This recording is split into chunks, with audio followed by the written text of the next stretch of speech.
Feng Zunze sedikit terkejut saat melihat Xiaoyan tidak menunjukkan tanda-tanda rasa takut. Kekaguman yang sulit dideteksi melintas di wajahnya. Dia tidak tahu bagaimana Xiaoyan diterima sebagai murid Yao Lao yang sangat pemilih. Namun paling tidak keberanian ini cukup untuk membuat orang lain melihatnya secara lebih baik. Feng Zunze secara alami dapat mengatakan bahwa Feng Qing'er sangat kuat. Meskipun Xiaoyan telah menembus kelas Douzong, sulit untuk mengatakan siapa yang akan memenangkan pertempuran ini.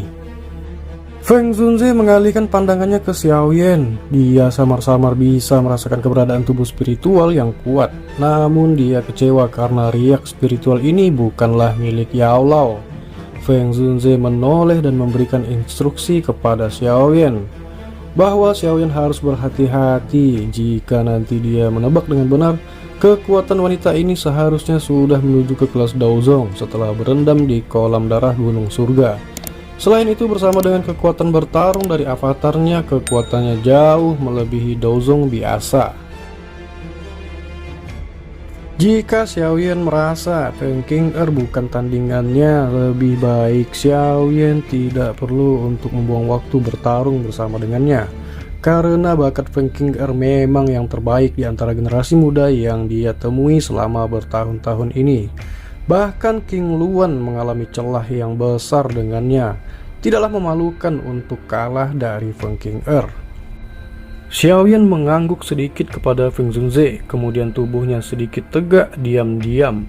Feng Qing'er memiliki keangkuhan, sementara Xiaoyan juga memiliki harga dirinya.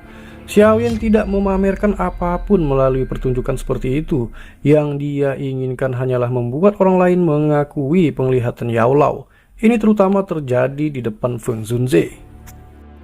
Xiaoyan dengan lembut menghirup udara. Dia mengepalkan tinjunya dan pedang berat penguasa hitam pekat melintas dan muncul. Karena identitasnya telah terungkap, dia juga dapat menggunakan penguasa Xuan berat ini sesuka hatinya. Suasana sekitarnya secara bertahap menjadi tegang setelah Xiaoyan mendarat di arena. Siapapun bisa merasakan pedang menghunus atmosfer di dalam stadion. Nama Feng Qing'er telah mencapai puncak generasi muda di wilayah utara Central Plains. Tidak ada yang bisa membandingkan dengannya, bahkan di antara 4 pavilion. Dikabarkan bahwa wanita ini pernah bertukar pukulan dengan tetua pavilion petir angin yang telah mencapai level bintang 2 Douzong dan berakhir imbang. Pada saat itu dia belum berhasil menembus kelas Dou Huang. Hasil pertempuran ini adalah sesuatu yang bisa dibanggakan. Selain itu, saat ini dia sudah secara resmi melangkah ke level ini. Kekuatan bertarungnya secara alami akan menjadi lebih kuat. Feng Qing'er mungkin memiliki reputasi sebagai orang yang kuat, tetapi Xiaoyan juga tidak lemah. Dia mungkin cepat bangkit baru-baru ini, tetapi hal-hal yang dia lakukan telah menyebabkan orang lain merasa sangat terkejut. Sejak dia tiba di kota Tianbei, dia mengalahkan jenius dari klan Hong, yaitu Hong Chen, dan telah membunuh Chen Yun dan Hong Tianxiao, 2 ahli kelas Douzong asli, serta dengan paksa menghancurkan formasi 9 penjara petir surgawi yang didirikan oleh 3 tetua agung dari pavilion petir angin utara. Pada akhirnya dia bahkan berhasil kabur dari tangan Tian. Masing-masing tindakan ini hanya dapat digambarkan sebagai sesuatu yang mengejutkan dari sudut pandang pengamat. Meskipun sebagian besar orang tahu bahwa semua ini dilakukan dengan bantuan tubuh spiritual yang kuat dari rumor tersebut. Saat ini kedua orang dari generasi muda ini yang memiliki reputasi hebat bertemu di gunung petir ini. Suasana yang sangat mencekam adalah sesuatu yang bisa dirasakan dengan jelas bahkan oleh mereka yang berada di tribun. Secara alami, pertukaran ini tidak diragukan lagi akan menjadi pertempuran yang paling menarik sejak awal pertemuan besar 4 pavilion di musim ini.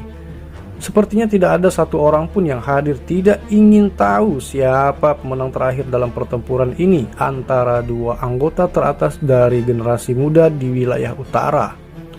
Cukup banyak orang yang merasa darahnya mendidih ketika memikirkan hal ini. Xiaoyan dan Feng Qing'er mungkin mewakili kekuatan pertempuran tingkat puncak antara generasi muda di wilayah utara. Meskipun Fei Tian merasa sangat tidak mau setelah mendengar kata-kata Lei Zunze, dia hanya bisa dengan kejam berbalik dan kembali ke kursinya sambil merasakan amarahnya. Lei Zunze mengabaikan Fei Tian yang dipenuhi dengan amarahnya. Tatapannya dengan acuh tak acuh menyapu Xiao Yan. Segera dia melirik Pen Zunze dan alisnya tanpa sadar dirajut. Sampai saat ini dia tidak bisa mengerti mengapa Feng Zunze tiba-tiba melangkah maju dan mundur ke belakang Xiao Yan membela Xiao Yan. Selain itu dia sangat menekankan keselamatannya. Pada dasarnya tidak ada ruang untuk negosiasi apapun. Mata Lei Zunze menyipit, kebingungan di dalam hatinya bergejolak. Dia berkata-kata di dalam hatinya, siapa sebenarnya Xiao Yan dan mengapa Feng Zunze membela Xiao Yan? Lei Zunze berbicara dengan Fei Tian dengan suara yang lemah bahwa Fei Tian harus segera dapat meredam emosinya. Saat ini King sedang berjuang menggantikannya dan bahkan membantunya untuk memperbaiki reputasi Fei Tian. Fei Tian berbicara dengan suara yang serius bahwa dia sangat membenci Xiao Yan. Xiao Yan adalah orang yang sangat keji, bahkan tetua Chen Yun telah mati di tangannya. Maka dia tidak akan membiarkan sesuatu seperti itu terjadi begitu saja. Lei Zunze menatap Fei Tian dengan dingin dan sedikit berkata bahwa mereka memang tidak bisa membiarkan masalah ini berhenti. Namun apakah Fei Tian merasa bahwa memulai perang dengan pavilion bintang jatuh dapat menguntungkan mereka? Fei Tian segera terdiam dan alisnya sedikit terangkat serta dia kelihatan sangat jelek. Segera dia dengan enggan menggertakkan giginya. Penampilan Feng Zunze benar-benar menghentikan pikiran pavilion petir angin untuk menghabisi Xiao Yan. Ekspresi sinis melintas di mata Lei Zunze. Dia melirik Feng Qing'er menghadap Xiao Yan di arena sambil berbicara dengan suara rendah dan dalam. Dia mengatakan bahwa bilahnya buta dalam pertukaran saat ini tidak dapat dihindari seseorang terluka dalam pertempuran.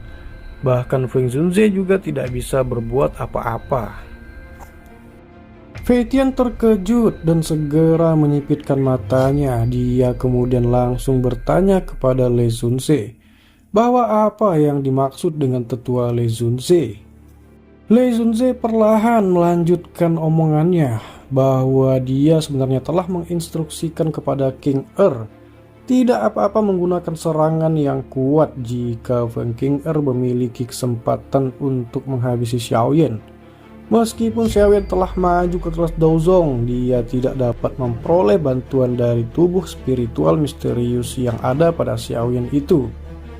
Dia sepertinya bukan tandingan Qing'er, terlebih lagi cedera biasa terjadi dalam pertarungan. Fei Tian sedikit mengangguk, senyuman sinis muncul di wajahnya. Xiao Yan telah menyebabkan dia kehilangan banyak wajah. Bagaimana reputasinya bisa bertahan jika masalah ini dikesampingkan seolah-olah tidak terjadi apa-apa? Sementara itu di kejauhan Feng Qing'er sedikit mengangkat matanya. Kemudian dia menatap Xiao Yan dengan perlahan. Dia bergumam bahwa sebenarnya aura yang dipancarkan oleh Xiao Yan memang sedikit lebih besar daripada dia berada di kolam darah gunung surga. Suara Feng Qing'er masih jernih dan manis.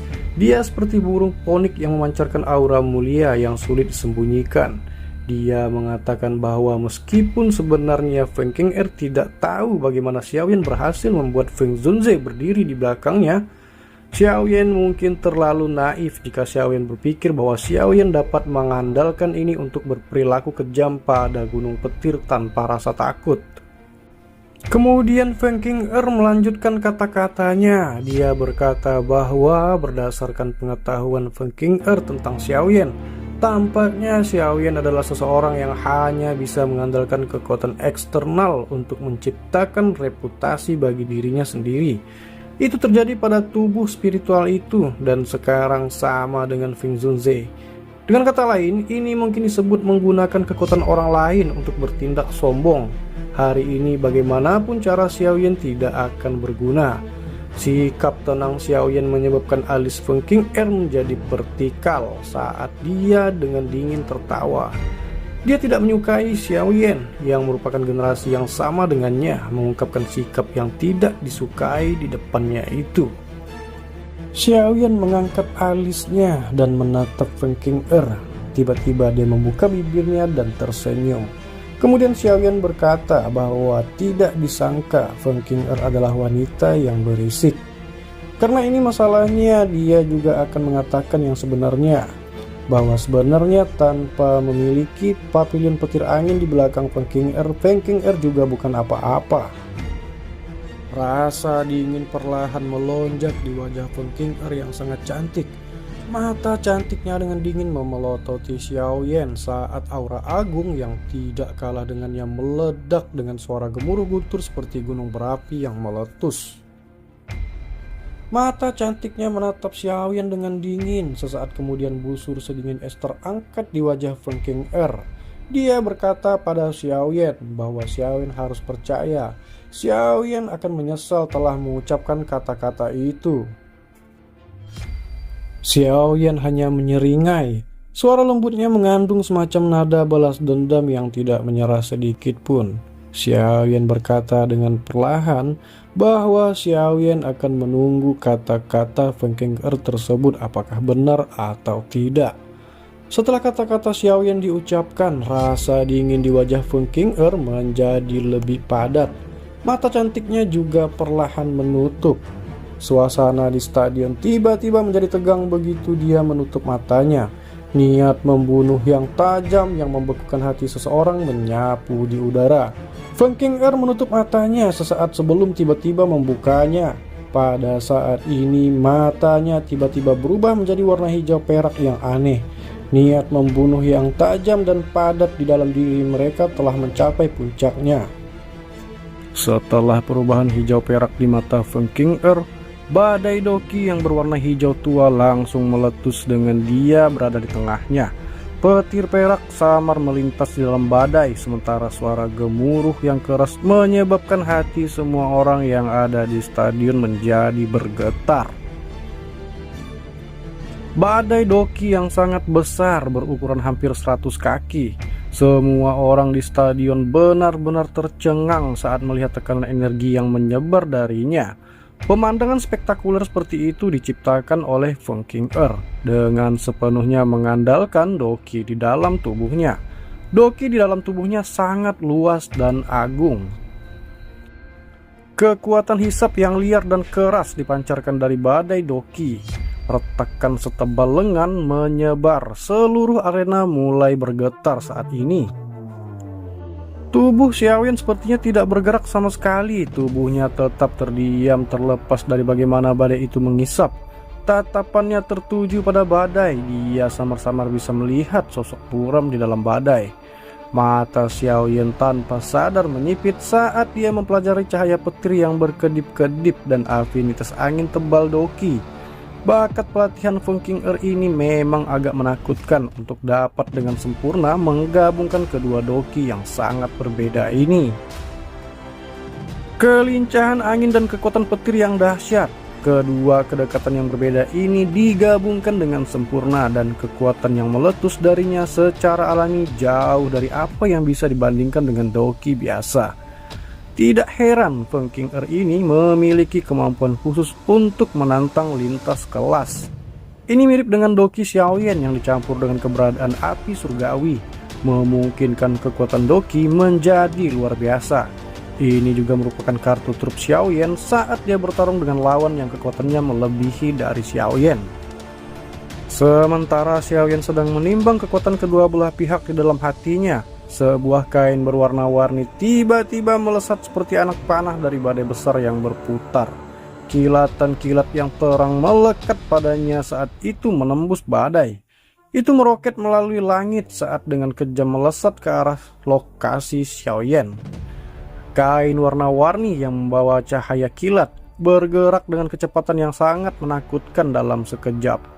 Dalam hitungan detik itu muncul di depan Xiaoyan. Segel tangan Xiaoyan berubah karena kain warna-warni ini yang berisi cahaya petir yang kuat. Ruang di depannya tiba-tiba menjadi terdistorsi. Kain berwarna-warni ini dengan keras menembus ruang yang terdistorsi, namun itu menyimpang dari posisi aslinya dan secara kebetulan terbang melewati bahu Xiaoyan, nyaris meleset. Cahaya petir di atasnya telah menyebabkan rambut di lengan Xiaoyan berdiri tegak saat kain itu lewat. Kain itu mendengus dingin dipancarkan dari badai saat kain warna-warni itu dengan mudah dihindari oleh Xiaoyan. Kain itu bergetar dengan cepat, berbalik seperti ular berwarna-warni yang memiliki kecerdasan. Setelah itu ia menembak ke arah punggung Xiaoyan. Jari kaki Xiaoyan bergerak setelah merasakan angin kencang di belakangnya. Tubuhnya muncul beberapa puluh meter jauhnya. Kain warna-warni itu bergetar sekali lagi dan bergegas keluar. Itu ditembak setelah Xiaoyan seperti belatung di tulang seseorang. Kain warna-warni itu mungkin tampak seperti kain biasa, tetapi itu memancarkan rasa dingin yang samar ketika menembus udara. Itu tidak tampak seperti kain biasa. Sebaliknya, itu lebih seperti logam yang tidak biasa. Menambahkan doki yang kuat yang di bawahnya, kain itu bisa dengan mudah memotong batu. Seorang ahli biasa doang kemungkinan akan melihat darah jika mereka melakukan kontak dengannya. Tubuh Xiaoyan baru saja stabil ketika angin kencang ditransmisikan lagi. Dia mengerutkan kening saat api hijau giok dengan cepat muncul di lengannya. Tangan Xiaoyan secara akurat meraih kain warna-warni yang ditembakkan. Kekuatan kuat yang terkandung di dalamnya menyebabkan tubuh Xiaoyan bergetar. Namun dengan api yang mengelilingi tangannya, doki yang kuat dengan cepat dipanggang oleh api surgawi menjadi ketiadaan. Xiaoyan dengan dingin tertawa ketika dia meraih kain berwarna-warni itu. Kekuatan kuat yang dikandungnya menyebabkan tubuh Xiaoyan bergetar. Namun dengan nyala api yang mengelilinginya, doki yang kuat itu dengan cepat dipanggang menjadi ketiadaan oleh api surgawi. Tawa dingin dikeluarkan oleh Xiaoyan saat dia meraih kain berwarna-warni itu. Doki melonjak dari tubuhnya. Dia memegang kain warna-warni dan menariknya dengan kasar. Kain itu ditarik sampai benar-benar lurus, bahkan suara logam samar muncul darinya. Sisi lain dari kain itu yang menghilang ke dalam badai berguncang dengan sangat kuat. Bahkan badai doki yang sangat besar tampaknya telah bergeser agak jauh karena ini. Kain itu benar-benar lurus karena mengeluarkan suara berderak di bawah dua kekuatan yang menakutkan. Pembuluh darah di tangan Xiaoyan bergerak saat dia terus-menerus menggerakkan dokinya. Di sisi lain badai doki mulai berputar lebih cepat. Kekuatan menarik yang dipancarkan dengan menjadi lebih kuat. Meskipun kain warna-warni bukanlah barang biasa, itu tidak tahan untuk ditarik kedua arah oleh dua orang elit Daozong. Oleh karena itu, tidak butuh waktu lama sebelum banyak retakan kecil muncul di tengah kain. Setelah itu suara yang jelas terdengar saat kain itu robek. Xiaoyan dan Feng Qing'er mundur beberapa langkah sebelum akhirnya menstabilkan tubuh mereka. Kain warna-warni mengalir seperti hujan dari segala arah, langsung mengenai bayangan pedang berat milik Xiaoyan yang lebarnya lebih dari 10 kaki. Suara dentingan terus bergema di sekitar stadion. Kain warna-warni mengandung kekuatan yang sangat besar. Meskipun mereka akan diblokir oleh pertahanan bayangan pedang berat Xiaoyan, kekuatannya masih membentuk banyak retakan di tanah kayu perak tempat Xiaoyan berdiri. Kedua kaki Xiaoyan berulang kali diguncang hingga tenggelam ke dalam kayu perak. Tak terhitung jumlah orang tercengang saat mereka menyaksikan pemandangan indah di arena. Pakaian warna-warni mengalir dari langit seperti hujan. Segera mendarat di pertahanan bayangan penguasa melingkar. Mereka menimbulkan gelombang suara yang jernih saat mereka menghancurkan arena kayu perak sampai menjadi semakin sengsara. Kain warna-warni lainnya dengan keras menghantam pertahanan bayangan pedang berat Xiaoyan. Kekuatan luar biasa di dalamnya menyebabkan pertahanan kekuatan pedang Xiaoyan melingkar bersama dengan Xiaoyan dihancurkan dengan keras ke tanah. Melihat dari luar, orang hanya bisa melihat lubang selebar 10 kaki. Meskipun Xiaoyan dipaksa jatuh, Feng Qing'er tidak berhenti menyerang. Dia jelas mengerti bahwa meskipun serangan sebelumnya tampak seperti badai yang hebat, itu tidak menyebabkan banyak kerugian bagi Xiaoyan. Pertahanan bayangan penguasa terus-menerus menghancurkan lebih dari setengah kekuatan kain itu. Fluktuasi Doki yang besar dan kuat dipancarkan dari badai yang berputar. Segera kain warna-warni yang tak terhitung jumlahnya yang meresap ke langit tiba-tiba terjerat bersama. Dalam sekejap itu membentuk burung ponik berwarna-warni setinggi 100 kaki di depan mata semua orang. Burung ponik yang berwarna-warni sepenuhnya dibuat dari kain, namun badai Doki yang sangat besar tiba-tiba runtuh saat itu terbentuk. Badai berubah menjadi pilar Doki setinggi 10 kaki yang melesat ke tubuh burung ponik yang sangat besar dan berwarna-warni. Disintegrasi badai Doki mengungkapkan keberadaan Feng King di dalamnya. Jarinya menunjuk ke ponik warna-warni di kejauhan dan setetes darah tegar terbang dari jari itu. Akhirnya ia mendarat di tubuh burung ponik yang berwarna-warni. Kekuatan hidup yang terbentuk di ponik yang berwarna-warni saat setetes darah segar mendarat di tubuhnya membuat orang lain tidak percaya. Aura agung yang terkandung di dalamnya juga menjadi lebih liar dan kejam. Tubuh Feng King tergantung di langit. Gaunnya yang berwarna-warni berkibar membuatnya tampak mulia dan angkuh seperti dewa wanita. Jarinya menunjuk ke lubang selebar 10 kaki di bawah saat dia menjerit dingin dengan menyebut jurus jari pembunuh angin. Burung ponik yang berwarna-warni segera mengeluarkan pekikan yang keras dan jelas saat teriakannya terdengar. Pilar cahaya hijau perak yang agung menakutkan terbentuk di mulut burung ponik yang berwarna-warni itu. Dengan cepat menyusut sesaat kemudian berubah menjadi cahaya yang hanya seukuran telapak tangan saat ditembakkan ke arah Xiaoyan.